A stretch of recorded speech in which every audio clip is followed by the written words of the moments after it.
Hello, average Joes and conditional millionaires from Burbank, California. It's the Film versus Film podcast. I'm your host, Quinn Boys. I have seen over a dozen movies in my lifetime, if you count movies in theaters and on TV. And I am joined, as always, by my co-host and friend, Leonard Smith Jr. Leonard, how's it going, man? Hey, what's going on?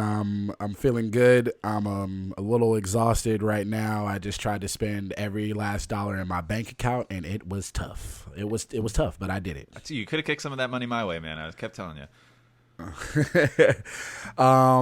Man, we got a special guest today. A friend of mine, a friend of the pod now. Daddy Shark. Character actor, this man, you've seen him everywhere. You don't realize you've seen him, but you've seen him. Mr. Eric, bless you. I thank you. No, bless you. Thank you for being here. It's Mr. Eric Edelstein. Thank you so much. Did I say it right? I'm so fired up to be here, friends. This is awesome. I'm super excited to have you. We have you here for a great episode. If you're listening, it was just recently March Madness. And Eric is a Gonzaga alum. Man, they're normally the Cinderella of the tournament. I feel like you're the quintessential Cinderella of the March Madness tournament. Okay, and here's where I'm going to bring it immediately, the topic at hand, before anybody even knows it. We're now the favorite. So we went from being underdog to favorite, and then somehow reading about the UCLA game, UCLA is calling themselves Rocky, and they're calling themselves David versus David and Goliath. We've never won one. We've never won one. Yeah. 20 years ago, I was the play-by-play announcer because Gonzaga did not have a television deal. Ugh. The only people that watched me announce the games are people too drunk to get to the games in my great Aunt Lillian's nursing home. We are not Rocky. We are not Goliath. Let us get one chip yet before. It's UCLA. They've won, what, 16 titles? They've won 16 titles. Yeah, so I'm still a little brokenhearted because I got to go. And I was there, and it was amazing. But, oh, man. But, yeah, so that's also something we discussed today is when does an underdog become a favorite? Because I also realized none of my Gonzaga friends were horrible at being the favorite. Yeah. I didn't tweet once. I didn't talk anything. Like, I felt the whole time like, we're not a favorite. We're Gonzaga. We're a 3,500-seat person school. Yeah. And then, sure enough, we didn't win. So it'll be that much sweeter when we do. But to me, I think people from my era, we pinch ourselves. Yeah, because I said it's like if you're walking your dog and all of a sudden he starts crapping gold nuggets. Because this was we almost went D3. I was there the day Coach Few got hired. He would hire me for basketball camp. None of this feels real. So it feels like we're playing with house money. But you right now you just hear a man deeply in mourning trying to justify. That's interesting because we're doing best underdog movies, and like I said earlier, you guys were always the underdog. Now you're the favorite, and usually in underdog movies, the favorite loses. So it's just like you've been on, but you've never won as the underdog. It's just a. Well, you get to stay the underdog. You get to stay in that identity that you know, Eric. Like it would be weird had you won. Obviously, it would be better. Let's be real. Everyone would prefer that. But now at least you don't have to like take crap from people being like, "Oh, Gonzaga," and throwing their weight around. It's like, no. We are still the small school that. No one believes. Hey, man, let us win one or two first. And Quinn, I know you're a Yankee fan, so I'm just going to need you to slowly give me a tutorial on how to with grace be a favorite, because none of us know what to do. We are total underdogs in this tiny little school, and now we're the favorites, and none of us know how to act, so we're just quiet. Yeah. And it's a weird deal, friend. Yeah, you got to own it. You just got to own it. You got to, feed off of the hate of others. That's how Yankee fans get through the day. That's amazing. That's me as far as being a Saints fan and being from Atlanta. Like, we were the underdog for the longest time. So much hate. Then we became the favorite. And I don't know. I think I enjoy people hating on me for loving the Saints more than me loving the Saints. It's a weird. I'm just a weird person, but there's a fun to it. I'm not a confrontational person, but I love when people are like, "Oh, you're a fucking Yankee fan, man, and you buy all your championships." I'll be like, "How many do you have, Pipsqueak?" Like it's like I like to take that on from a sports perspective in areas I never otherwise would. I'm happy to get into fights with people about it. Like, You and you the Dodgers and their 8 champion. What? I can't even count that. It's a factor of the amount that we have. I don't even know. Talk to me when you hit 10, okay? And then I'll consider you in the. Meanwhile, I was, not even a blip for like the vast majority of the Yankees championships, but I get to take it all on. I don't make the rules. It's great. It's great. Hey, Quinn, I just went down a huge rabbit hole. I read 3 books on Billy Martin in a row. Oh, I love it. Billy Martin You ever is done much fascinating. Billy Martin reading? You know what? I'm trying to think if I've ever read a bio. I have to, but my dad was like the perfect age for the 77, 78 team. So I know all the stories. I know he was like manager 8 times. I know all the like fights and hirings. It's laugh out loud funny. Yeah. So I'll just say real quick at one point he was seriously talking about trying to get an ump killed. Leonard, Billy knew friends of ours. Also, Leonard is a fan of the Atlanta baseball team. Those uniforms, the throwbacks right now, are unbelievable. Yeah. The one Acuna in, imagine those with the big A, and you have Atlanta, and then it's perfect. Yeah. They've just stumbled onto a top 3 baseball It uniform. looks good. We need to make some changes there in Atlanta, but That's it. But you're going to. Yeah, it's going to happen. But it's not a sacrifice because that glorious A will be perfect. And my parents got engaged. My dad, we think, was the first person to ever propose on a stadium scoreboard. And he did it at Atlanta Fulton County Stadium in front of Hank Aaron. I was going to say, and it was enough of a thing where my dad was on the front of papers. Whether he was the first or not, it was enough where newspapers covered he started it. And he a did it in whole front of Hank trend. Aaron, right? A whole annoying trend, and he'll be the first to admit it. I know it. Blame my pops. But for real, that was it. I like the idea that Hank Aaron was like trying to hit. And your dad was proposing. Dan, can you hold on for a second? I got 7-12. I'm trying to break Babe Ruth's record. No. No, he was fired up. It was enough of a crazy thing at the time, and my dad was in the Navy, but had like the longest hair you'd get away with in the Navy and looked like a legend. It was like a thing. It's pretty cool. So yeah, I've definitely got a soft spot for the Braves because if not for them, well, hopefully I'll get to root for the Atlanta Hammers one day. Good old Hammer and Hank. Oh, how about that? I feel like that's what, because you just change it to a hammer. You just do the logo as a hammer. Yeah. Is this out there? This is too perfect. Yeah, right. I don't know. Hopefully somebody else in the organization hammers. will think of that. We'll see. But it's gonna happen. It's gonna happen. That's the thing I just say to them, and they'll do that chop, and I'm like, friends, time stops for no one. Time stops for no one. Time didn't stop for the people in our movies, and I feel like we're gonna have some upset listeners because I feel like once again we did not choose. I love what you didn't choose because you're planting your flag, and I think it's legendary. Yeah, we didn't choose. I was accosted by former guest Rod Benson and Chris Edens for my choice. Do you have Rod vet your picks every other week? Eric Leonard will get on here. Everything we do. Yes, everything. Leonard will get on here pre-defensive because Rod has told him his pick sucks. Normally you might think of a Rocky. I thought about a Cool Runnings, Mighty Ducks. There's so many sports movies that you could go with. Knowing Quinn, of course, he's going to choose a movie with the name of the prompt, with the prompt in the name. Yeah, and that just is get those extra low-hanging fruit is still good for you, Leonard. Dodgeball. He went with juice from it. Dodgeball, a true underdog story, starring Vince Vaughn, Ben Stiller, Amy. Justin Long. We can keep going. There's stars in this. Stephen film. Rip Torn. I was about to say Rip Torn. Lance Armstrong. Right? Lance Armstrong. This is it's a true underdog story. Is that what you're going to say? It is a cast of misfits, a cast of losers trying to save their local gym. And, I feel we'll talk about it. Also my choice, which I feel like no one would ever choose in a million years, but me trying to stick true to me and be myself, I chose the movie that I loved as a child. And I was a big Richard Pryor fan. I loved The Toy. I loved, Brewster's Millions. I loved Harlem Nights. See No Evil. But I went with Brewster's Millions. And, it's got some sports. It's kind of an underdog story in multiple ways, which I will argue later. There's the sports aspect of him being a 15-year minor league player. He did not have anybody following him around. He didn't have a wife following him around. If you listen to the Twilight episode, which didn't make any sense. I was Okay, wondering, Eric, where's the wife who follows him from city to city? Quinn lost season 2 and he was punished and he had to watch Twilight, and apparently we neither one of us had seen it.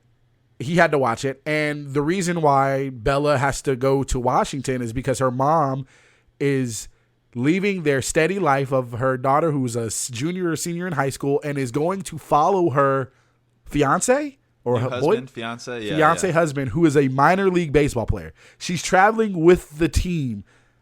Oh.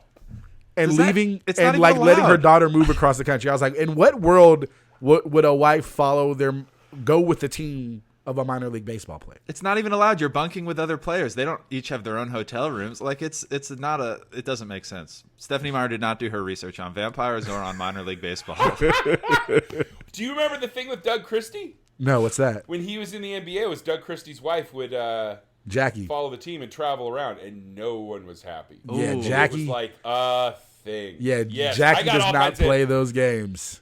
No, She so I didn't. got all kinds of early zeros gossip because some of my Gonzaga friends made it. So yeah, Doug Christie's wife was traveling around following the team. I guess like Twilight. And so Not only Yeah. is it bad for Doug Christie, it's bad for everyone else on the team because she's going to tell every other wife.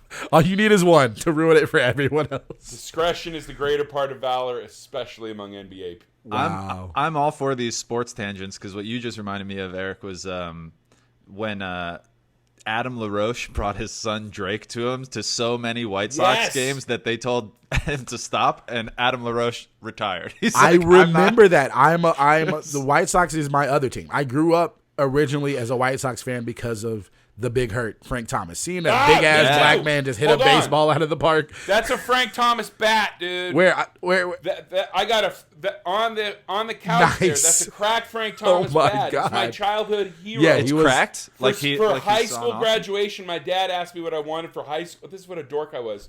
And I wanted to go to a Mariners White Sox series and stay in the White Sox hotel. wow. Bother Frank Thomas for an autograph. Ken He Griffey was Jr. so cool. Oh, so that's so funny because when I was a child, I had a box of honeycomb cereal, and they had it came with a double-sided poster. Ken Griffey Jr. was on one side, and Frank Thomas was on the other. And the Sacred Two. And The that's Sacred Two. I literally started watching baseball. Like, it worked. Like, the marketing worked. I started watching baseball because of that.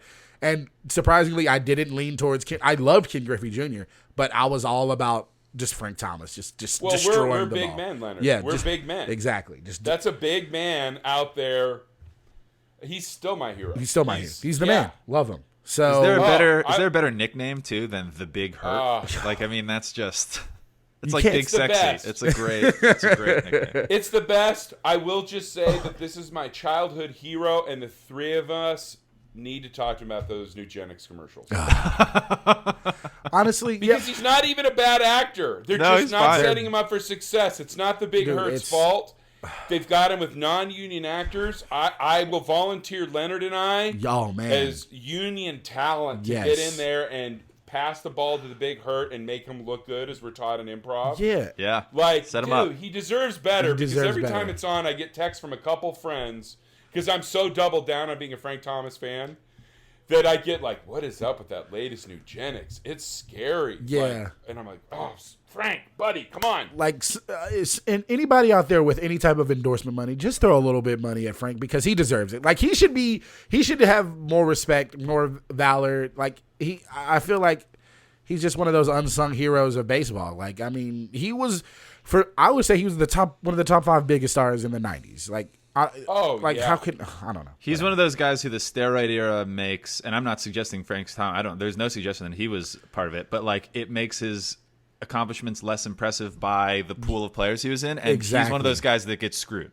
because it's like you see his size and mass. He doesn't need any help hitting home runs, but then you see like the second baseman for the Orioles hits 50, and it's like, well, I guess it's not that hard. It's like, no, it's incredibly hard. Yeah. Like we need to, He was a big man in Auburn. He was huge his whole life. Like, at Auburn, he was a huge guy. So it was like Played there was football. There was no disparity in, okay, you went from this to that. Like, it was like, nah, he was a big guy his whole life. But anyways, going from this to that, we have a Leonard's couple just of working the transitions today. I we love got it. You can't teach it. we have a couple of in both of these films, there's an abrupt change in both of their lives that they have to adhere to, and It's very different. One is I forgot the name of it's Pete LaFleur. Pete LaFleur is just great underdog name, Peter LaFleur. It is a great underdog name. I cannot deny that. Quinn, or no, Eric, how did you feel about these two movies? Us giving these two movies to you? I loved it because it was so out of the box, and I first was like, no, Rocky. Right. But then you see that each of them clearly is an underdog thing, and you're so right about Brewster's Millions, and it's not anything I got as a kid, but it's an underdog movie on levels. It's just kind of amazing. Like, Brewster's the ultimate underdog. He's the ultimate He's got underdog. So many forces working against him the whole time, like structures and systems and people and bad guys and corporations, and the amount that he has to overcome with a little help from John Candy and the best accountant in the world. But it just, I just had a smile on my face. And like, you don't realize, it's the things you don't realize as a kid when you're looking at it, but it's so hard to be a great leading man. And how Richard Pryor just carries that with the force of his personality and how well he works with John Candy.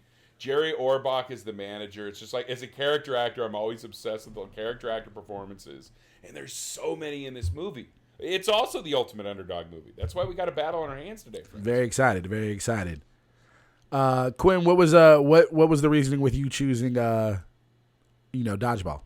Well, as we know, Leonard, and as Eric is now aware, the first thing you said was absolutely right, Eric, especially when we allow our guests to sort of pick the prompt. We offer a few suggestions or whatever, but this was the perfect prompt, I think, for you and for this episode. And you, I think sort of you're like, oh, nobody picked Rocky. And you're absolutely right. Because if you were just say, like, take a random poll of Americans over 20 and you say, like, underdog movie, I just feel like you start hearing the theme in your head, right?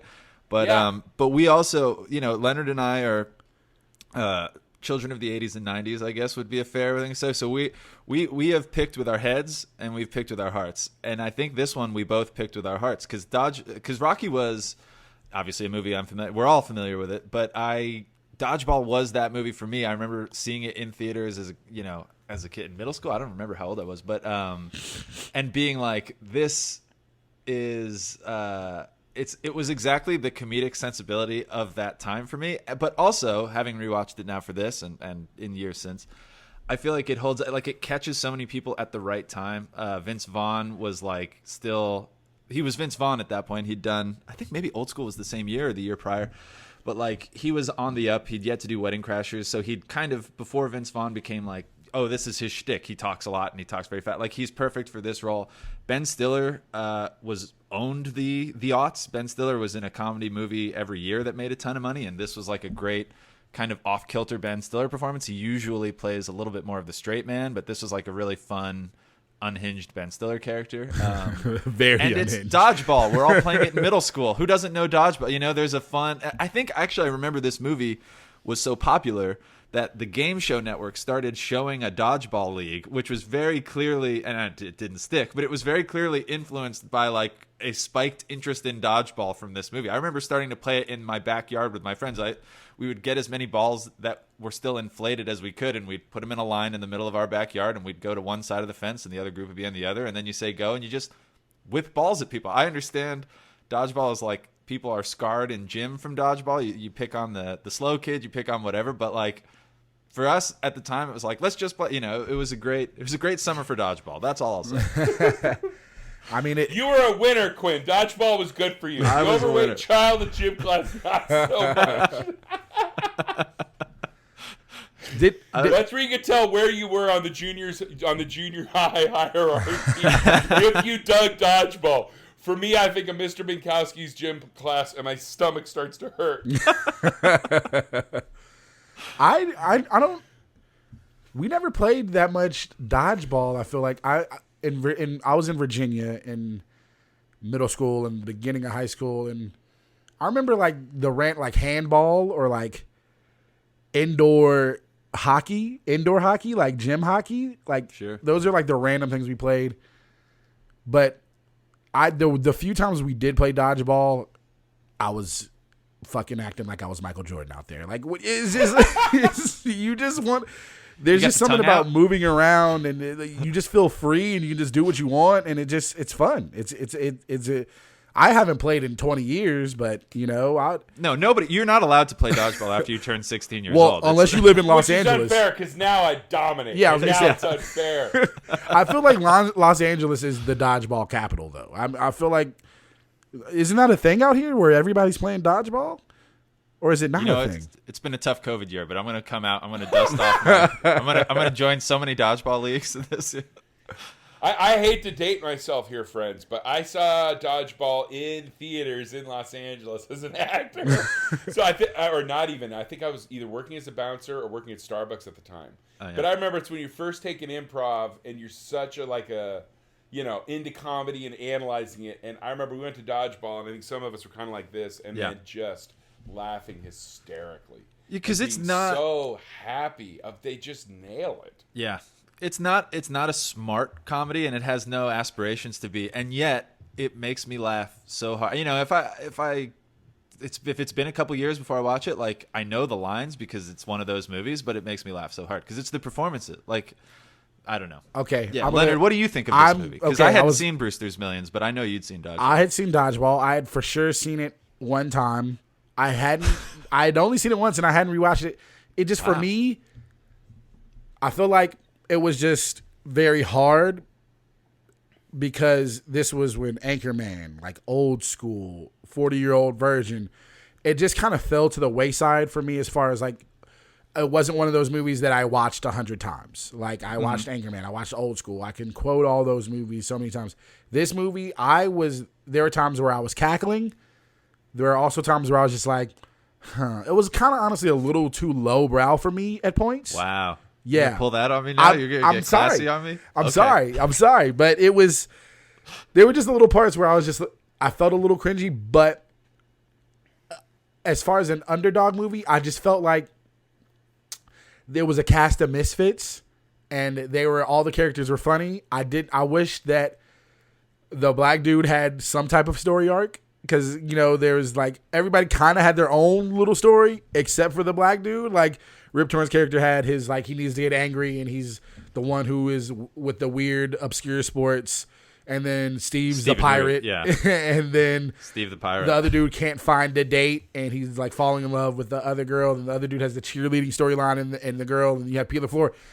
And then you have the black dude. You don't know anything about the black dude. There's literally no storyline at all for the black dude at all. Like, he's just complimentary. He has a bunch of funny lines. His lines, though, he delivered, like, he was great. I want to say his name. I should say his actual name. But hold on, I'll find it because he's incredible. Yeah, I agree though, Leonard. He is a classic like black sidekick syndrome. He's not Vince Vaughn's sidekick. He's part Chris of the Williams. larger collective, but he's Yeah, so I feel like I should have been higher when I watched this. I wasn't very high, but I still overall thought it was funny. I just felt like for an underdog movie, it needed more soul. Like, I think I was watching it on the criteria of like, all right, this is an underdog movie, and I'm watching it like that. Now, as a comedy, it's great. It's a funny slapstick. Like, I'm gonna go watch this and I'm gonna have a good time. But I just don't feel like it's a true underdog movie because they didn't. I just feel like they didn't give it enough depth. I didn't feel for the characters during the time. And normally in an underdog situation, yes, you're the underdog. Yes, you're going to fight Mike Tyson. But if you're going to be in the ring with Mike Tyson, you have to be good enough to get there, to fight Mike Tyson, and you have to want to fight Mike Tyson. I feel like in this story, it was like, all right, I'm going to lose my gym. I don't honestly care, but we're kind of forced.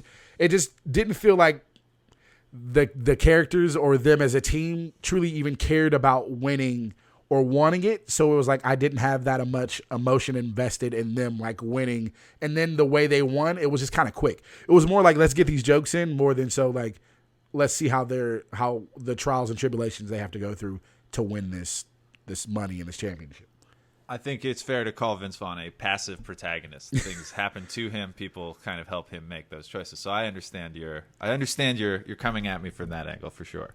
But that's where he thrives and does well as a reactor. Absolutely. Where like in that, and that's a hard thing, to do and to pull off. And this, and he's just so put upon, and he plays that funny. I mean, even the first shot of him like waking up, brushing his teeth, drinking some chocolate milk, and then just swallowing the mixture in his mouth. It's just like it's great. It's great, man. He had a run. It's also funny is that this movie, that it's kind of how a lot of those early Zeros comedies were, where it's just kind of like joke by volume, and there's not as much of a heart or a structure. And when you're sitting in the theater at the time, you're just laughing because it's funny and in the world. But then you kind of come back to him, and the stuff doesn't always hold up. Whereas Brewster's Millions has this giant beating heart. And I don't know. It's just weird. I would like I said, I was a weird kid. I was just a weird little cynical kid, and I hated just like movies that. Now by middle school, obviously, I loved all these movies and whatever, just humor and jokes, but I always just wanted my movies to feel real as a child, and just like I wanted it to be believable. I hated Disney movies. I hated just like happy-go-lucky. I just also didn't like the way the Dodgeball ended, where it's just like, okay, this dude literally quit on his team like 12 hours ago, and now everything worked out for him perfectly at the end. It's like, hey, I'm a white man born in 1972, and life is going to be perfect for me. Like I still got it. Like, like, I don't know. I just, with Brewster's, literally, I'm not lying to you. I've watched Brewster's Millions so many times, and it had been a good 10 years since I watched it. I was standing up in my living room like, fuck. Like the final scene when he's in there and he's got the $20,000 and I had to get up off the couch, and I was standing watching because I was like, fuck. Don't fuck this. You got 30 seconds, Brewster. You got and like, I just, the whole time you're just feeling it. And it's funny because he was a baseball player. He has in his mind that he's good enough to play the Yankees. He can get any team out in 3 innings. Like, he truly believes in himself, so that he's a winner and that he can do it, even though he cannot. He's out here drinking, partying. John Candy is amazing, and it was just funny because not only is it like the sports aspect, but he literally has to be a black man in any period of time where like corporations and white men are trying to sabotage him and do everything they can.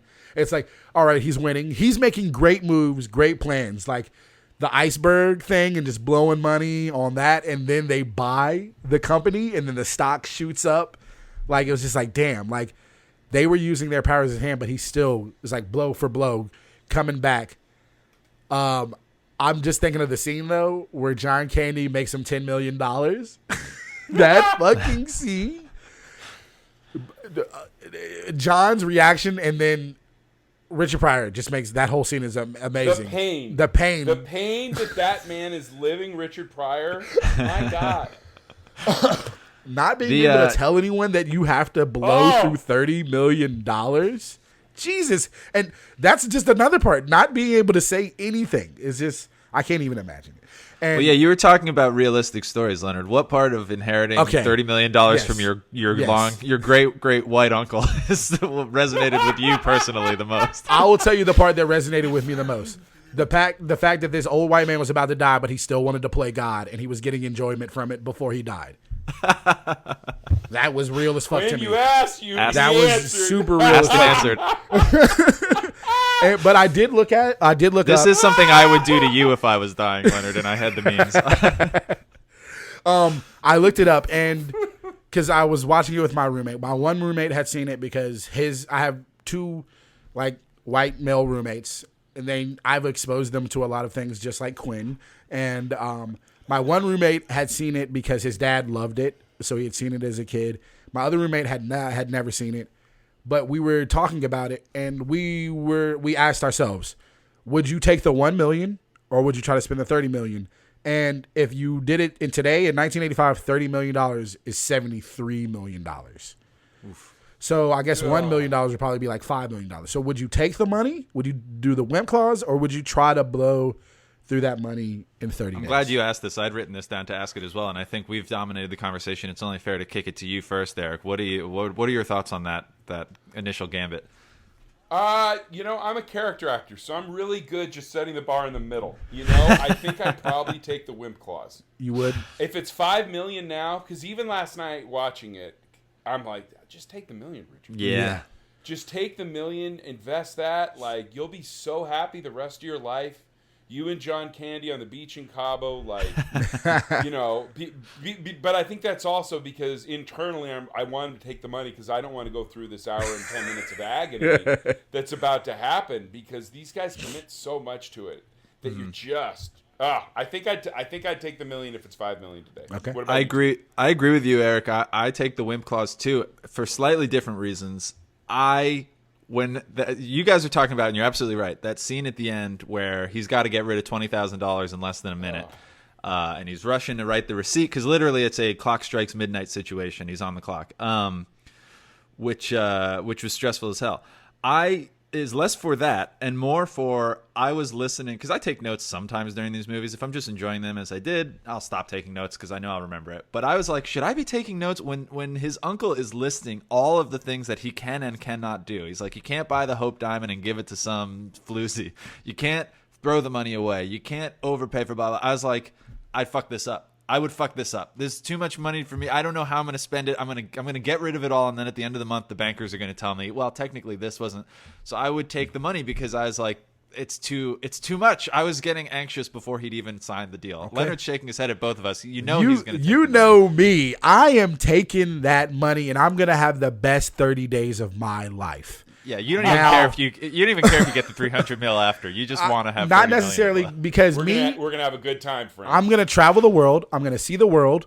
I'm gonna try to. I feel like I can blow through that money, but what I'm gonna do, my thought process is I'm gonna see the world. I'm gonna have the best time of my life with all my friends, and I'm gonna do so much outlandish, wild shit that even if I don't get the money at the end of the day, I will make money off of what I've done in those 30 days. Wow. Well, you can't. No, yeah, but that's assets. No. See, that's what I'm talking about. No. He's The build a brand. in that 30 days. Oh, Yep. Okay. So, like, even if I don't blow through all that money and they take all the money back, I'm gonna make enough connections and relationships and enough people that I'm still gonna be better off than I was 30 days before, and it might be worth more than the wimp clause. So that's my thought process. Wow. You might also be like a pariah, though, because if you get $30 million or today's equivalent and you blow through it all, they'd be like, do not let Leonard into this party. But once that's over with, I can tell the story. I can write a book. I can write a movie. I can, I'll take people hating me for 2 weeks if I, because they're like, well, this dude is blowing through. Plus, I'm just going to go to Dubai. I'm just going to fly to Dubai, and I'm going to buy an F1 team and have them destroy the car. I don't know what I'm going to do. Just rent that skyscraper that they drive the car through in Fast and Furious. That would take honestly, a lot of money one of my roommates made a great point. He was like, I would just film a movie. I would just budget a movie. And if it's not finished in 30 days, that's not money. Like, that's not necessarily asset because the movie could technically lose money. So it's like, just give all the, so... I don't know. That's perfect. Yeah. Quinn, an interesting point you bring up, though, is how much harder it would have been for Richard Pryor now in a social media 24-hour news prism as he's going through this. Yeah. The crush on him, it's so much more than paparazzi and people running around. Yeah. There would have been this psychedelic pressure just on him. Literally, this is not a stressful...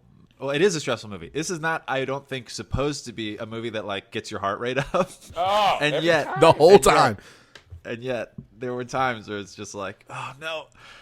Would he just tell? Yeah, I was watching it the whole time thinking, not that I'm smarter than the movie, but thinking like I can outsmart this premise. There's one thing, like you just said, Leonard, make a movie. But now I'm thinking, even if it loses money, is the movie an asset? I don't know how they define assets. You can buy something that has no value, but if you have it, technically, isn't it? Maybe not. Ooh. I don't know.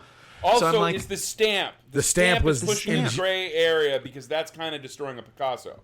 So Yeah. it's hilarious, but like the stamp would be the one where Quinn, I'm with you, where I'm like, I don't want to lose at the end on a technicality. I thought about that too. Stamp equals devaluing Picasso. But the fact that it was a stamp and he still used it for his purpose. It has a utility. It has a utility. It's not just Yeah. art, which is supposed to. But that's what I'm saying.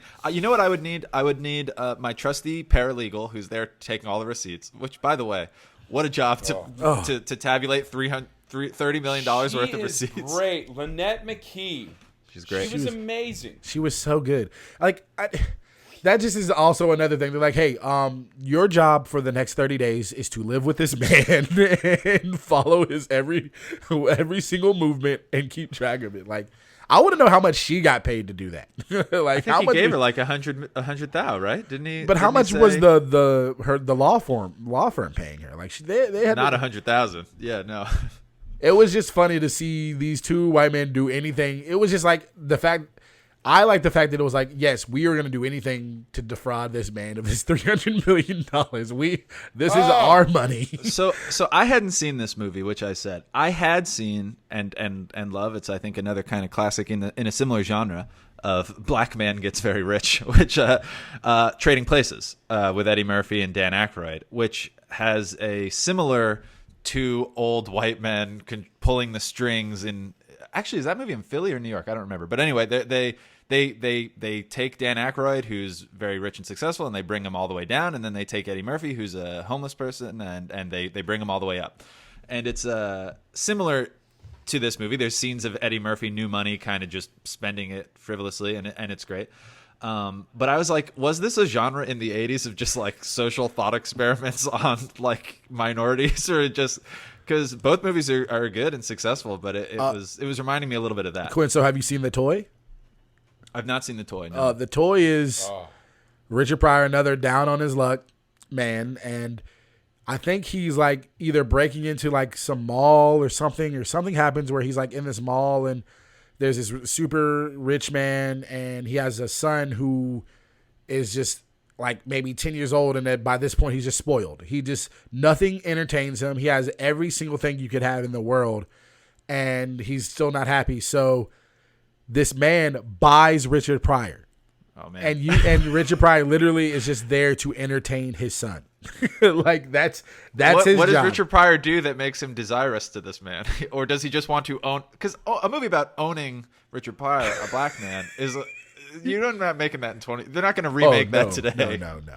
I think he does something and like he's trying to get the kid like away from him or something, and he's like, no, and like the kid's like, oh, he thinks he's funny, so he's like, all right, I'll pay you $1,000 a day to live in my home and entertain my son, and it's kind of like that, but it's also different. But I also love that movie as a kid. I like the Wall Street era of the 80s, where just so many like white people in New York just had like suddenly tens, hundreds of millions of dollars, and like, what's the most absurd thing we can do? We can gamble on people's lives. We can do all.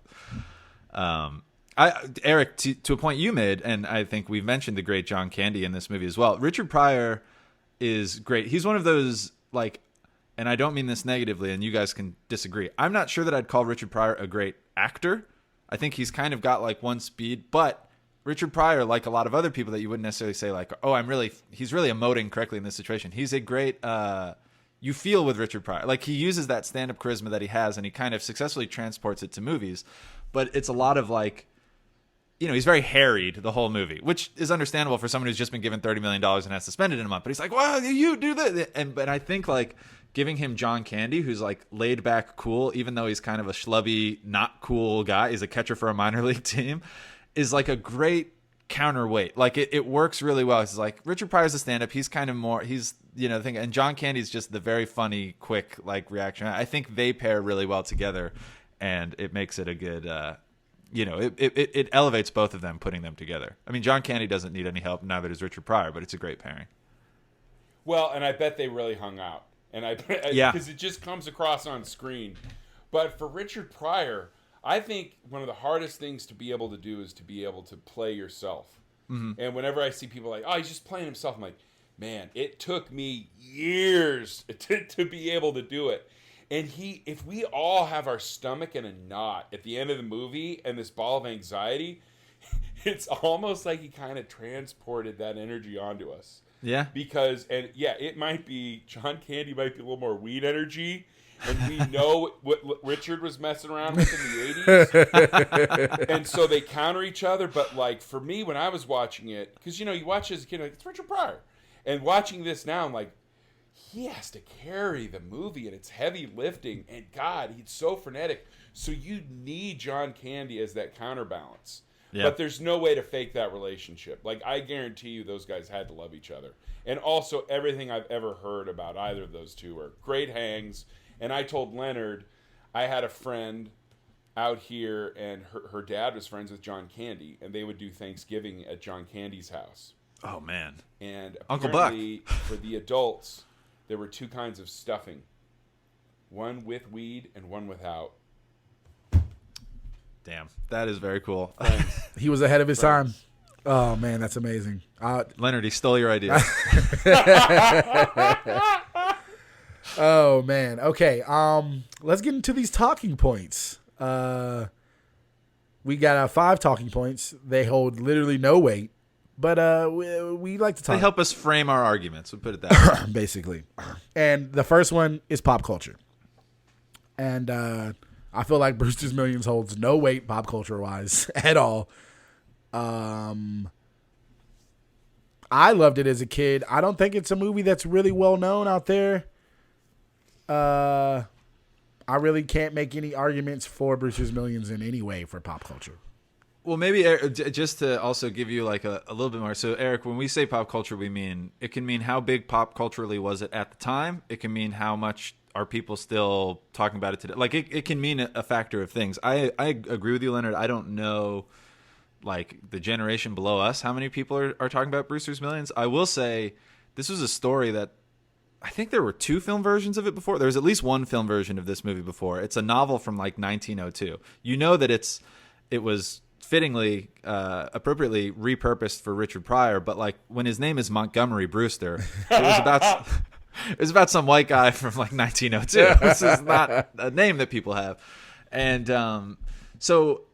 I would say while it's maybe not at the forefront of most people's minds today, it is a movie. It is a concept, I think, that is kind of timeless, which culturally has some. I don't know why I'm helping you in your argument, but I would say that kind of to me. I also remember growing up way before I'd seen this movie. I think they talked about it on like I Love the 80s. Like I think in the 80s, Richard Pryor was obviously at the top of his game. Yeah. He'd done movies. He'd had success in movies with Gene Wilder and obviously his massive stand-up success and his legend there. So I feel like it must have been much bigger. Oh yeah, when I mean it he came was out, a movie star in 1985 when this came out. Right. Like, so I'm interested. This does feel like a movie you could remake, Brewster's Millions. I'd be interested in seeing like I don't know you'll never get no Richard one ever Pryor does and John it. Candy If again. If I hopefully one day get my own production company, I will do whatever I can to try to remake this movie. I would love to remake this movie. I feel like it would be so interesting to try to make this movie in this era, in this time period. So I'd love to see the Leonard. I'm looking at the pairing right now. I'd love to see the Leonard and Eric take on this movie. I mean, Eric, I know you've got a full slate, but if you could free up some time for everything just got pushed. I will commit to this right now. This is a legally binding verbal agreement. I'm in, and I'm in for scale. Okay. Oh wow! I'm here to set picks and rebound. Let's go. Let's go. I just want to be Jerry Orbach. Book, Quinn. You just book because you have the range to do that and then be Baby's father in Dirty Dancing. Yes. Where every person that watches this lights up and gets happy when they see him. Because, I'll say, for whatever reason, Brewster's Millions was huge in the 80s, one of those movies. It's not in the pop culture now, but it should be. Okay. Yeah. Because the way they deal with it and all the weird metaphors of like the way the corporation tries to hold him down, the way they are openly messing with this man and trying to destroy him and the forces against him. And like John Candy, even the line, like when Richard Pryor's like, see what they do? And he's like, well, if I'm here with you, then how can it be racial? Yo, that was... and I've had friends literally had that moment. I had heard a story of one of these moments this weekend at Indianapolis where friends like, how was it if I was with you? And I was like, you were arrested because you were with 2 black people. That's why that happened, Jeremy. And he's trying to say, it's like, no. That's why you're...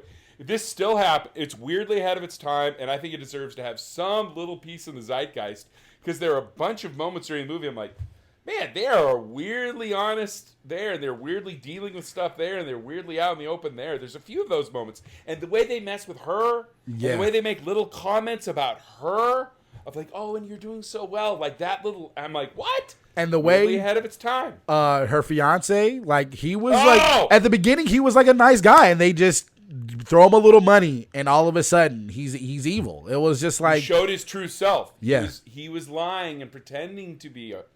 He wasn't. And also, that guy's great. We should really acknowledge him because how great is he? He was so good. You want to punch him. Yeah. And I could only think the dad from Seventh Heaven. Yeah, I was just about to say the dad from Seventh Heaven. Is it really? Yeah, he's the dad from That's Seventh him? Heaven. That's where I know him from. Hold on, did he have a little deal later? Yes, he did. Okay. Yes, he did. I'm not saying a dang word, but we're gonna let that waft over this episode. Oh, okay. If our listeners want to Google it, it's I'm gonna look that up. It doesn't bear repeating, but it's some very serious accusations of improper conduct with underage people. Oh, wow. But I will say it adds to the experience of like, fuck this guy when you're watching the movie today. Wow. So, dude, yeah. Levels. We just hit levels. I also love the fact that they don't believe in Richard Pryor at all in the beginning. They don't even think he's a factor. And as soon as they're like, oh my God, he's actually smart. He's actually doing it. And as soon as they like, all right, maybe he will be a problem. Like they don't think it's always like the minority or the woman or whatever is not a factor. We don't even care. We're in so much power that we don't even have to worry about what they're doing. And then all of a sudden it's like, no, they're actually smart. They're actually capable. Oh no, now we have to rig the system even more.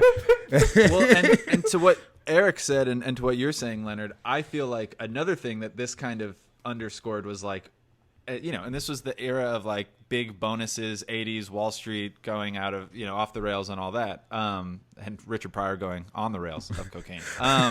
But it was like, you can't spend $30 million in a month. If you try, like when you give someone more money than you'll ever need in your life and you can just sort of set it aside, even if you're trying to burn through it, just your holdings, you will make money by accident. And so it's such a rigged game that was kind of I thought an interesting, and they were pretty early on it, and certainly it's borne out to be true, and we're still experiencing it today, where it's like when you're that rich, you don't have to do anything, and you're like doubling your wealth. Your money makes money. It's so hard to lose money at that point, and everyone else has so little. All Richard Pryor wants to do is stay on his minor league baseball team that cut him, and it's like you can do nothing, but when you get to that certain level, you can't get rid of this money. And I thought that was a very interesting, it's an interesting thing. It bears out. All right, well, so I think I've beefed up your argument a little bit for pop culture. Damn, I don't know. Dodgeball. Dodgeball. I feel like Dodgeball. The first thing that comes Joni to my loves mind Chachi? the first thing that comes to my mind is if you can dodge a wrench, you can dodge a ball. Oh, that's it. It's in the zeitgeist and it stays there. God bless Rip Torn. It's the greatest line read ever. Yeah, and because he isn't clearly, and I think he's made the great man rest in peace. But all the stories you hear about him, wonderfully insane. And it's once again, and the Rip Torn stories that you hear around Hollywood are so wonderfully insane. And I always say you have to be unbelievably talented to keep getting hired in this town. Because when people in like Spokane ask me, like 98% of the people I work with are the nicest, because you have to be so incredibly talented to be insane and a jerk on set and keep working. And I think Rip Torn was based on all those stories. Because if you can dodge a wrench, you can dodge a ball. Because he comes in, and it's just this injection of everything we need when he comes into this movie, and he's the one that managed to push it into the pop culture zeitgeist. I agree. And, we were talking about Vince Vaughn being laid-back, passive protagonist. He's just playing Vince Vaughn, which, as you talked about, Eric, it takes a certain amount of skill to easily represent yourself on film, and I think Vince Vaughn mastered that, and maybe that's why people eventually got like, okay, we know Vince Vaughn now. But there's these two poles of Rip Torn as Patches O'Houlihan and Ben Still. Like it's Vince Vaughn being very plain between two cartoon characters in a live action film with White Goodman and Rip Torn, and everybody else is kind of in the middle as well. And it works. It really works because it's like if your main character is going to be an average Joe, we got to get some crazy characters around him. And if you can dodge a wrench, you can dodge ball. I also, when I picked this movie, Leonard noting that Underdog is in the title was like, you son of a bitch. Like Leonard was coming at me, and I just told him, I hope you fall off the roller coaster and break every bone in your body. I don't know why. I love that. I love that insult. I love that it's a callback later where it's like that's what happens to Justin Long's love interest's douchebag boyfriend is he falls off the roller coaster and breaks every bone in his body. I think there's a lot of those little things. It tastes like a poofy flavored lollipop. None of them are highbrow, but there's a lot of things that I remember from this movie. think I might have laughed the hardest when Chris Williams delivered. He's like, my cousin JoJo fell off a roller coaster and he died. I died. The way he delivered that line, it was just amazing. I was laughing so damn hard. There are so many great one-liners and so many great jokes in this movie. I'm not going to lie, though. Okay, I kind of feel like this is going to go into our second criteria of how well does this hold up. Ben Stiller's caricature, just like, it kind of was off-putting to me. It was just a little off-putting to me. It was a little bit too much.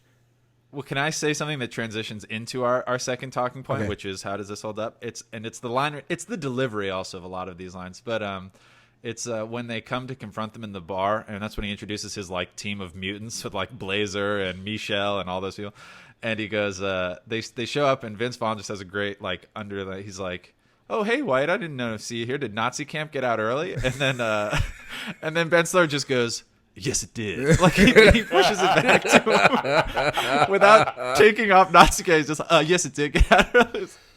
And I love their exchanges. But yes, a lot of White Goodman, a lot of the jokes, some of the jokes not all, do not some, maybe hold up as well for a PG-13 comedy. The one that I'm thinking of is there's like a whole runner over whether or not Ben Stiller's wife at the time, what is her name? I should know this. But she plays the love interest of Vince Vaughn's character in this movie. It is Kristen Taylor. Christine Taylor. She plays Kate Veach, who, similar to the character that Lonette, and now I'm forgetting her last name, but plays in Brewster's Millions, she kind of represents the bank and is making sure that Vince Vaughn can pay off his back taxes or whatever he owes. And there's a whole runner about whether she's a lesbian or not. Like Chris, he keeps telling him like she's a lesbian, and he's like she's not a lesbian. And then at the end she's bisexual, so it's like hooray! Like there's just a lot of like not nuanced sexual politics in that whole. Oh yeah, or so speeches like O'Houlihan says, I believe he calls her a carpet muncher. I'm just like, holy shit. Let's fold that in. No, absolutely. No, you're absolutely right. There's some stuff in there that But you know, if you go to any early Zeros comedy, there's a lot of stuff that doesn't hold up anymore. True. I guess I was just surprised that there's more stuff that I would kind of watch and go like, oh, you probably wouldn't do that, than there was in Brewster's Millions, which I think maybe was overall a little bit sweeter. It's not that mean-spirited a comedy, Brewster's Millions. There's something about the 90s where it's very mean-spirited comedy. I just watched Dumb and Dumber with some friends Friday night. And man, there's just a lot of problems. That movie's pretty problematic.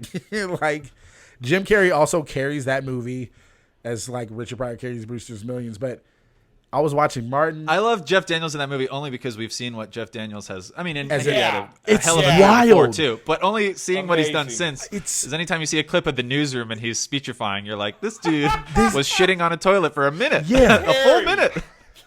It's Larry. Wild. Or Lloyd or whatever. Yeah.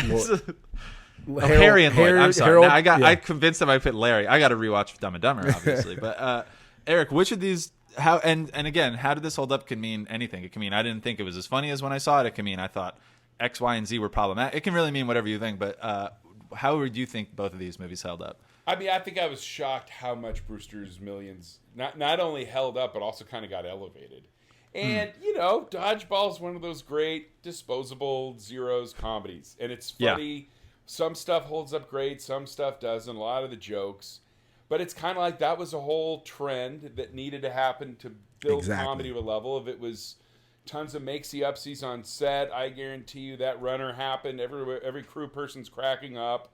Yep. So much is improvised. And that's just, it's what it is. But it's funny to revisit a lot of these 80s movies. And hilariously, they do hold up, and also sometimes are weirdly honest or willing to deal with stuff, and actually deal with these issues more than later. I have no idea why. Yeah, it is. It's very interesting. I was glad. Like we're not talking about Trading Places, but I've brought it up once. There's like scenes in that like Trading Places was like a totally fun relatively inoffensive comedy. It might be R-rated, so other than like some language and stuff, you're like, okay, this is great. And then like in the last act, Dan Aykroyd's in blackface, I think, and they're like sneaking him onto a train. And it's like, oh, like they can hit you with those things, but Brewster's Millions had none of that. And obviously Dodgeball has nothing on that level either. But it's funny now watching movies from the early 2000s and being like, oh yes, a lot of time has passed since then. Even though I watched that movie and I'm transported back. The whole thing of like I remember it was hilarious at the time, but that like end credit sequence of White Goodman playing with his fat suit to because now he's heavy again. To My Milkshake Brings All the Boys to Yard. There's a lot of stuff that dates this movie very specifically in 2003. Nothing more so than the point of the scene that brings Vince Vaughn back, which is when he's in an airport bar and he meets with Lance Armstrong, who shames him for not being oh my God, committed enough. And it's like, well, that was just way before all that other stuff about Lance Armstrong came out. He probably doesn't. Yeah, he does. Listen, is there a way you can put a motor in your sneakers? Here, Peter, let's go into the bathroom. I got some stuff I'm going to eject you with. You're going to be great. You're going to be throwing fastballs at this. We're also talking about the way it holds up. I just didn't like the way they won it. Was just so corny to me with him, like with the blindfold and then I just didn't like that. It was like we got all the way to this point for this moment, and like it just the payoff wasn't.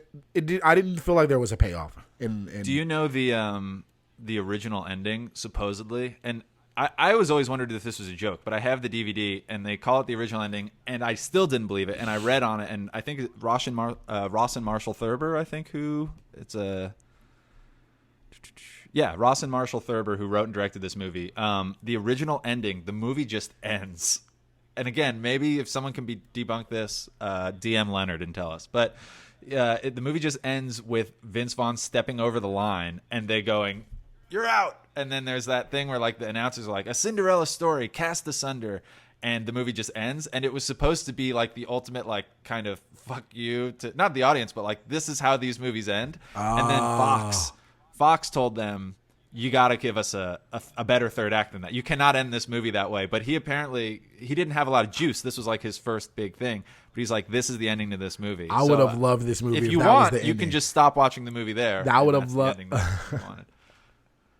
There was no like after scene too. Apparently, it was just supposed to be credits, which would have been such a. I kind of agree. That would have been such a weird ending to that movie. But I would have appreciated the chutzpah to just do that. That's wild. They would have been Gonzaga. They would have been. Amen. Yes. But finally winning. If I go back for a second to holds up, or not to holds up, but to pop culture, anything Jason Bateman says in this movie, hold your phone, Cotton, and probably even more so than, or as much as if you can dodge a wrench. It's a bold strategy, Cotton. Let's see if it pays off for him. I feel like I hear that all the time in sports context or in just someone's doing a stupid thing that is clearly stupid. I love Jason Bateman as the announcer. And the Chuck Norris thumbs up. That's just like a real big gif. This movie kind of, I'm not going to say they're the first, but like Chuck Norris joke kind of came after this. I think this movie, they also have Hasselhoff, who became like a meme. This movie was on a lot of like 2000s humor, internet humor, before there really was a collective David Hasselhoff joke, thing, like. So credit for that. That holds up pretty well. Okay. And now, our most important talking point. This is where we really break it down, Eric. This is our third talking point. I'm here for this. Season 1, it was Samuel L. Jackson. Season 2, it was Gary Oldman. Season 3 was Steve Buscemi in either one of these films. Yeah. As a character actor, Eric, and Steve Buscemi has risen to the level of leading man, but I think for so many years he was an iconic character actor. We just we pick a lot of popular movies, and a lot of actors we assume will pop up in our picks. I don't know how Steve Buscemi wasn't in Dodgeball. He would have made so much sense. I'm upset that he wasn't in Dodgeball. That era, he would just. His scene in Billy Madison. Remember, they would just in those comedies and to perfection. Yes, the list where he crosses off the list. Oh, perfect. And dude, I'm not even Hubie Halloween. Goodness, he was so funny in that. That movie was great. Is it called Hubie Halloween? Steve Buscemi, I respect that he can be top of the call sheet on an HBO drama that is so serious, like Boardwalk Empire, and then Adam Sandler calls him and he goes, "I'm doing a movie called Grown Ups. Can you be in a full body cast?" And we're just and he's like, when do I start? Like, I love that Steve yeah. Buscemi is both those guys. And it's just, he just totally plays it real. And that's the perfect thing. It's like, because comedy's harder. Like, and the only way to kind of survive, I think, is just to still just play it real. Because if you try, oh, man, it's hard. And he just, go ahead. Anything that he ever did in 30 Rock, like anything Steve Buscemi does, because he just, let's be real, I love Steve Buscemi, but he's kind of a funny looking gentleman, and he plays into it. Like, he owns it to the point where what would potentially be his something that you feel self-conscious about, it becomes his superpower. Like, you see Steve Buscemi and you're like, I love this guy. And sorry, Leonard, what were you going to say? No, I also love Steve Buscemi. That's why we chose him for the season. He's hilarious in everything he does. Boardwalk Empire, one of my top 10 favorite shows of all time. I was thinking, I feel like if he's going to be in Brewster's Millions, I feel like he's going to be the photographer. I think he would be hilarious. Yeah, as the he kills it in those, like, a couple lines, but he's in the background the whole movie. Kind of. Yeah, the photographer's photographer's a good call. And he's also, now, the guy that plays photographer is one of those great characters. I think his name's like Joe Ferrasi or something. But the other thing Steve Buscemi does that he'd be great as a photographer is he's an editor's best friend with his reactions. So there would be a million times in that. I mean, just imagine Steve Buscemi as the third. It's like he doesn't even need to say any lines, just him. Yeah, where like it's like sports, where it's like you know, I love the guy that's a 1 that can, and John Candy can do this, where he's also number 2, but Steve Buscemi can be a great 3. Like, look at him in Big Lebowski. He's one of the greatest 3s ever as a third option. Yes, just as a reactor to 2 people, totally present, going back and forth. He would be amazing in between John Candy and Richard Pryor. Okay. Yeah, and now one other as to who he'd be in Dodgeball. I don't want to take. I think the obvious one is he would be Stephen Root's character, but Stephen Root is amazing. I'm not trying to take Stephen Root's part away from him. I just think that's the stand-in where you might slot in Buscemi. So I'm going to give him the leather daddy. I want Steve Buscemi to be the guy that gets the average Joe's uniform when really they wanted the leather. That scene where they all come out in the kinky sex. I want Steve Buscemi to be that guy where Vince Vaughn comes after him and he's like, "You must be daddy." That's all I asked for. Oh, perfect. Dude, that would have been perfect, actually. That would have been amazing. So moving on. One of these days, one of these guys is going to be in the movies we pick. One of these days. It's going to happen. 4 is our, statistics. Did they win any awards? How much money did it make? I'm very upset at the Rotten Tomato score for Brewster's Millions. It's low. It's surprisingly low. It's honestly disrespectful. Go into it, Leonard. I'm sorry, but I agree with you. I was surprised. Oh no, my internet is tripping. All right, I'll take over. Let's see if I can it's find also, I was surprised because when I ordered on Amazon, it's like kind of low on IMDb, 6.6 or something. And I tell you, the exact, I think, reason why is because they nail it so much and commit to it so much. You're a ball of anxiety in that movie. My wife left midway through. Jess Rona left and went and watched Gilmore Girls because it's so stressful because what they're doing to this man and how hard it is. And that's why I'm like, it's a tribute to Richard Pryor, I think, how much a ball of anxiety it becomes. And maybe slightly that's what we'll learn what it was like being on the Sunset Strip with Richard Pryor in the 1980s, of that feeling we have. And maybe that's why it's criminally low on IMDb and Rotten Tomatoes. Yeah, Who knows? Because they nail it so much. It's not a pleasant experience.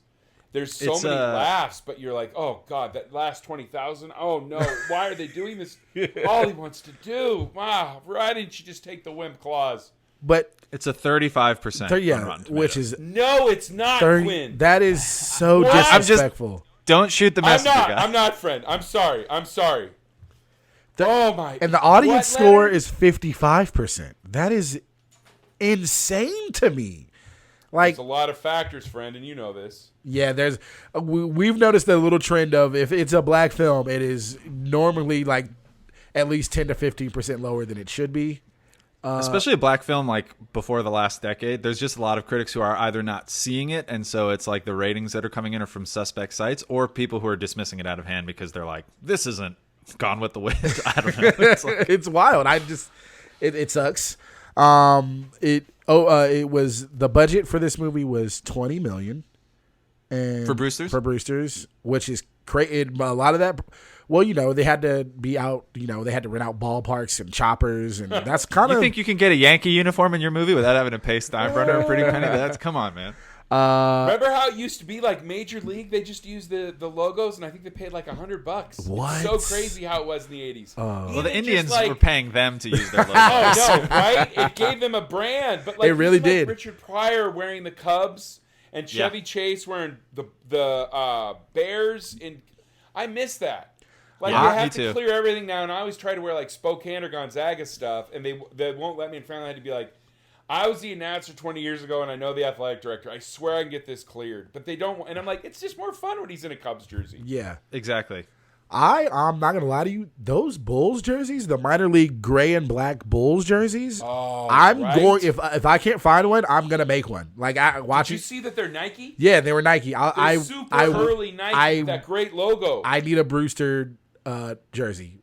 Hold on, let's find him. Let's look at DH Gate. Yeah. If not, we can get him made. We'll get him for like $32, and then dude, let's do it. Who's gonna stop us when the three of us roll into the bar in those jerseys? We'll be unstoppable. It'll be like a fight will break out. Are you gonna get? First scene Are you gonna get mine? Are you gonna get Brewster's? Or are you gonna get John Candy's jersey? I gotta go Candy. Gotta go Candy. I'm sorry. Okay. No, I'm not mad at it. I'm not mad at it. You got Brewster and Quinn. You're Jerry Orbach. Yeah, there you go. The manager. Congrats. Just shove me into that tight new jersey that he bought for Jerry Orbach. That was not flattering. But we were at Staten Island. Why? Going along. Why'd you get to? Oh, that was hilarious. The whole time he's not impressed by his money. He's just upset about the extra trips. He's like, I can't help but think he could have spent more money instead of flying the Yankees to Staten Island to play them. Then they could have rented Yankee Stadium to play the Yankees there. Maybe take a couple more off that top. You're not going to be so down to the wire spending money at the end of the month. How much money did he have to give George Steinbrenner to fucking get the Yankees to play them? George Steinbrenner is an exhibition. Like he was. Well, wait. Exhibitionist doesn't only mean that you like to walk around nude, right? He was a showman, and so I think you have to pay him money, but also Steinbrenner would have like marketed the hell out of something. Yeah, I think and then he would have like obliterated the Yankees in the post had they lost to Richard Pryor. That would have been. They never would have lived a job. He would have fired Billy Martin again. He would have hired and fired Billy Martin. But God, that scene when they're playing the Yankees and John Candy is just just delivering the all the praise and giving them all this love just for this setup. I saw your wife on TV and she's one ugly bitch. It's like, oh my God. Does and then John with Candy have more of an edge in this movie too? Do you think? Like he's got an edge. Oh, he's got a serious edge in this movie, and I love it. He has to be the one with the edge because fucking Richard Pryor is losing his wits. He's losing his mind the entire time. He's just fucking. It's also like I was saying this to my girlfriend when we were watching. Is there a more like, if you're a screenwriter or if you're trying to come up with a pen, it's like, and obviously if you're in the realm of sports, all that much easier. But it's like we want to show that these characters are really tight and they know each other really well and they have a rhythm. And it's like, oh, he's the pitcher and he's the catcher. It's like even if you don't know baseball, it's like, oh yeah, of course they have to have a give and take. That's their job on the field. Like it's such a perfect like I don't need to know anything more about these guys. I understand that they're friends for It's a great. Cheat. It's a hack, It's like, oh yeah, I know their relationship. I totally get it. Yeah, it was the perfect setup for sure. This movie cost $20 million, made $45 million, and this is in the '80s, so I feel like that's a pretty good turnout.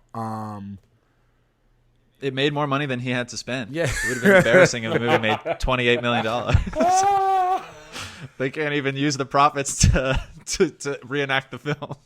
Now look, I'll do a quick rundown of Dodgeball. Yeah. Then Leonard, Dodgeball was from 2004. I don't know if I said from 2003, but it cost. I'm pulling it up right now. $20 million. Cost $20 million to make.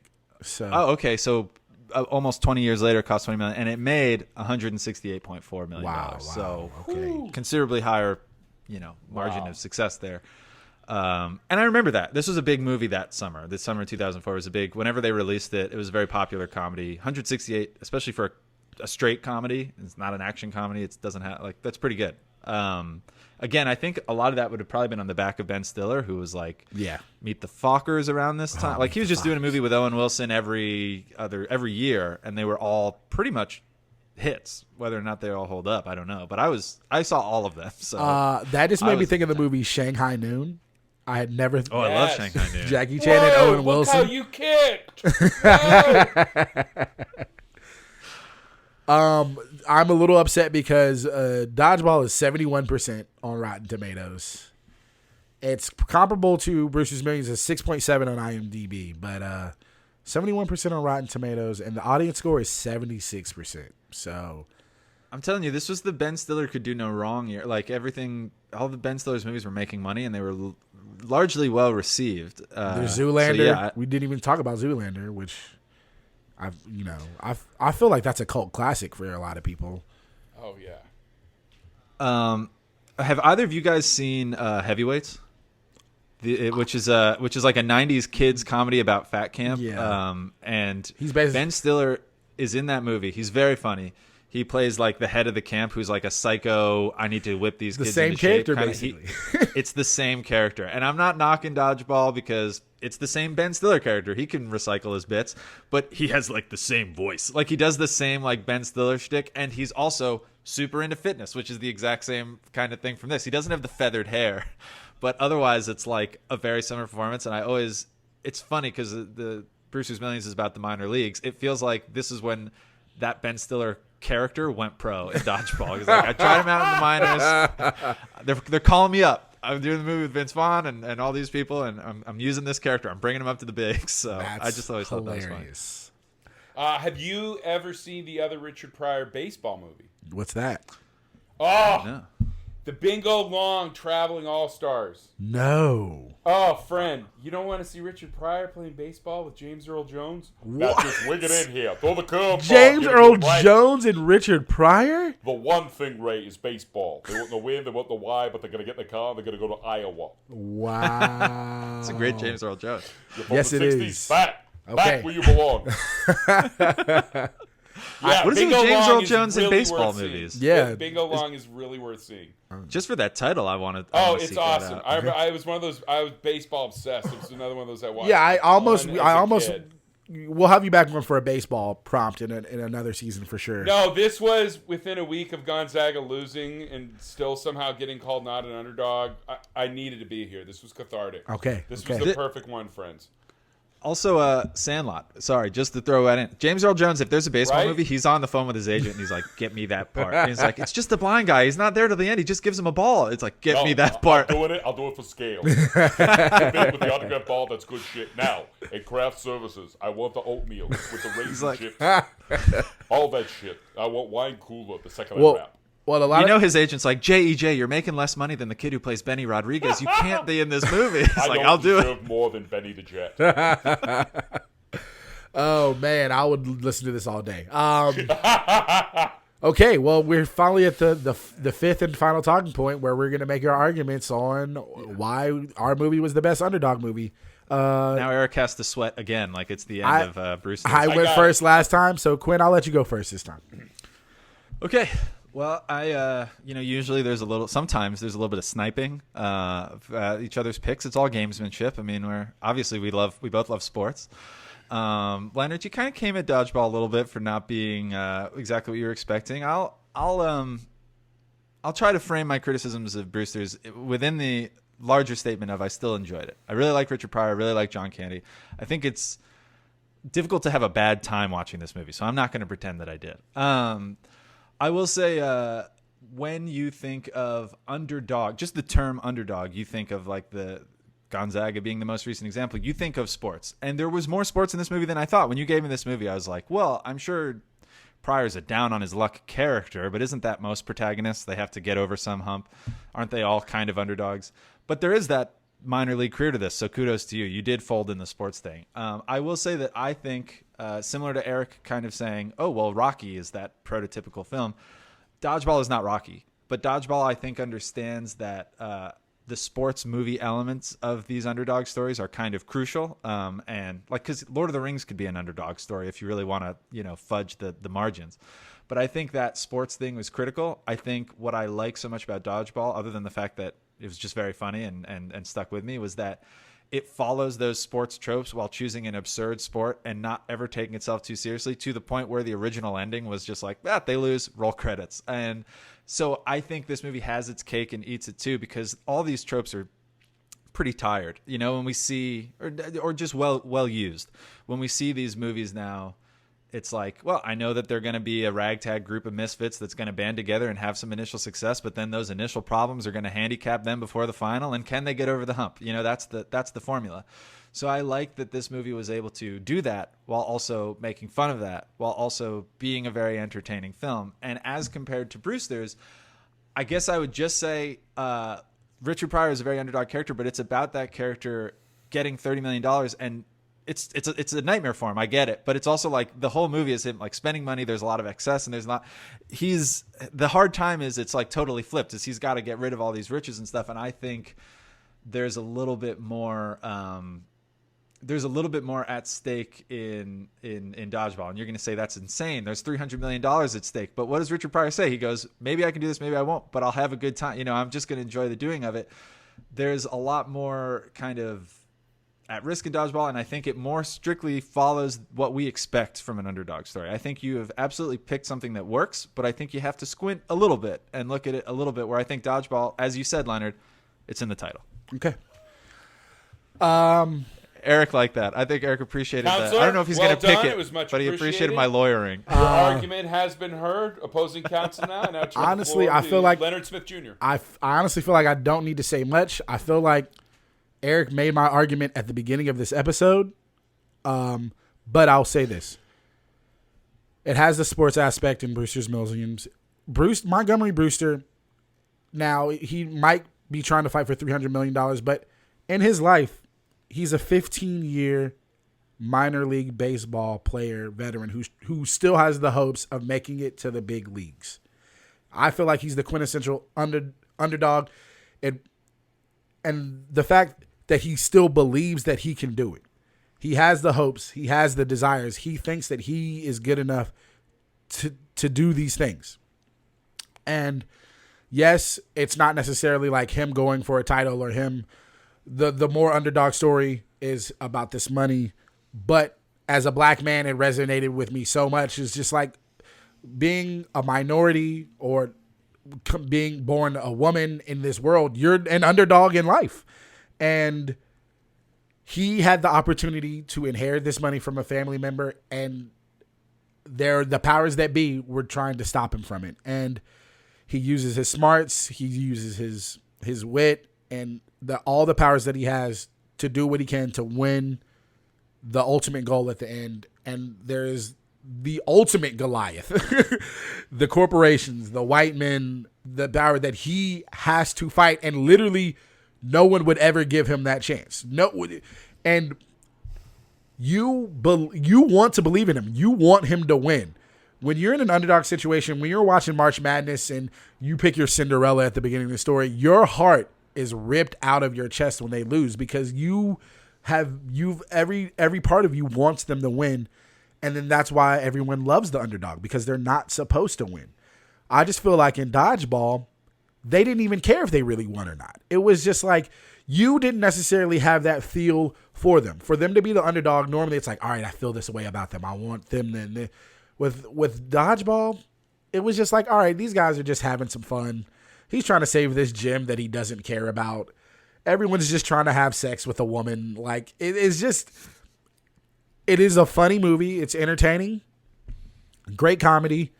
Great character acting. But I just don't feel like it has that underdog feel. It doesn't have soul. And with an underdog, there's a heart and there's a soul and there's a part of you that just, they're not supposed to win, but every part of you wants them to win. And I just don't feel like there's any of that energy with Dodgeball. I just feel like, if you're talking about getting cake and eating too, I just feel like you're eating cake the whole time. And it's just, we're just eating cake, and we're eating cake for no reason. There's no celebration. We're just eating cake and having laughs. And at the end of the day, we just win $5 million. So I just feel like from the beginning to the end, Brewster's Million is the ultimate underdog movie. Amazing. Both incredible arguments, and I appreciate it very much, and it was a joy and a pleasure for me to revisit both of these movies. Now, as I said, as a person older than you that sat in a theater and watched Dodgeball and was overjoyed, and that's part of why Dodgeball blew up, is it was tiny, unheralded, came out, and word of mouth blew up. Quinn is really right. that this isn't just another underdog or sports movie. This is the one that actually picks up and plays with the genre. It teases it, it messes with it, and part of me wishes that they had the courage to do that original ending. To just completely mess with the genre and end it like that and plant its flag as a parody, something maybe beyond like what Hot Shots did for another genre 10 years before. It's got so many wonderful moments. I think Vince Vaughn is incredible. In between, as you talked about the two characters going back and forth, Rip Torn, so many great pieces. But sadly, and I think we all kind of feel it, the heart and the soul wasn't quite there as it was when I went in the theater so many years ago. But that's also judging a 2003 movie by 2021 standards. It's not quite that way anymore. It's not. That was, for what it was back then, glorious, and we loved it. Brewster's Millions, what I keep going back to, my favorite acting coach always says, good acting makes me think about life. Great acting makes me think about my life. And how many times in Brewster's Millions we talked about how much our stomach hurt because you could not help but be there with Monty Brewster. And you couldn't help but be there with John Candy and Jerry Orbach. And that's why the three of us are going to convert this to a musical and take this on the road. They can't stop this three, so it's on. But on this day, as just a pure underdog movie, and as we talked about the layers of underdog, I didn't expect to find rewatching this movie. Of the people conspiring against Richard Pryor, what he has to go through, the corporations, just the evil, just when you think you're ahead to have it ripped against you. It was an underdog in life. Sports is life. One day Gonzaga will win the championship. So on this day, incredible argument, Quinn. But it goes to Leonard Smith Jr., it goes to Brewster's Millions, and it goes to, in the big sky, John Candy, Jerry Orbach, and the great Richard Pryor. R.I.P. R.I.P. How can I have any sort of issue with that ruling? That is perhaps that is perhaps the most not to say that other people have given, but that's perhaps the most well articulated ruling. I can't even be mad about it. I'm sitting here smiling, and I just got an L for the week, Leonard. You set the bar. I just tried to Hats step over. off. There were such incredible arguments, and you also freely worked within everything we established. It was hard to pick one, but man, it's also part of seeing yourself in a movie, and it's hard for me not to see myself in John Candy when I was a little kid dealing with weight jokes, and that's what they get him with. So I think I had some of the weird resonance maybe that Leonard did, where I'm like, they're going to get him with a weight joke, but he's going to come back even better. And I remember, so, root causes, friends. Hey, I appreciate it, and I just want to say, Chris Edens and Rod Benson, eat a dick. Yeah, well, they need to rewatch it. It's made for their podcast too, which we love, and we always want to prop it up. But this hits layers, and it's weirdly ahead of its time. It's so strange with 80s movies because sometimes it's wildly offensive and awful, and it's like, oh no, this is part of how we got here. But other times you're like, I can't believe you're willing to address this in such an honest, weird way. And I feel like, if Richard Pryor is going to be involved, there's going to be honesty, Well, he's just an honest guy. And that's what I've always loved about him. So, thank you again, Eric. This has been great. Yeah, this has been a lot of joy, friends. I can't wait to come back. Where can the people find you, Eric? Okay, everybody watch April 22nd. I got a new episode of Creep Show. Oh, coming out on Shudder and AMC, and it's, you know what, friends? It's kind of my favorite part I've gotten to play yet. It's okay. the most I've awesome. ever so watch Creep Show, and then for those of you with children, I'm Daddy Shark, so you're going to watch Baby Shark whether you want to or not, so I don't need to promote it. I'm already hearing from so many infuriated parents, like, I guess I have to watch your show.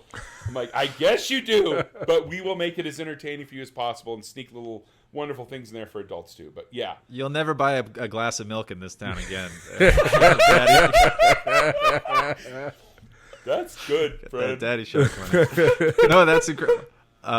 Thank you so much for being on, Eric. This has been a blast. Definitely have to have you back to talk. I want to talk more baseball specific stuff now that the baseball season is here and underway. Hey, bless you for letting me record an hour and a half early because absolutely. I'm on my way to Dodger Stadium. Enjoy that now, game, and I'm man. going to I take can't the wait. energy of Brewster's Millions with me. Yes, sir. Yes. All right, well, until that time, Leonard, thank you as well. We will see you at Dodger Stadium. Signing off.